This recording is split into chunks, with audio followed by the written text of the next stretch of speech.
Hi అండి, welcome back to our channel. ఇప్పుడు lime juice ఇంట్లోనే ఎలా చేసుకోవాలో చూద్దామండి.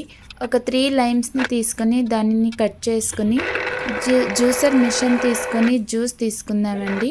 దాని తర్వాత ఈక్వల్గా అంటే మనకి జ్యూస్ ఎంత వచ్చింటుందో దానికి ఈక్వల్గా లేదా కొద్దిగా ఎక్కువగా వాటర్ తీసుకొని 1 టేబుల్ స్పూన్ చక్కెర తీసుకొని మిక్స్ చేసుకొని బయట జ్యూస్ కోసం వెళ్తామండి. 40 రూపీస్ 30 రూపీస్ ఇవ్వాలి. ఇంట్లోనే మనం ఎందుకు హెల్తీగా చేసుకొని తాగకూడదు.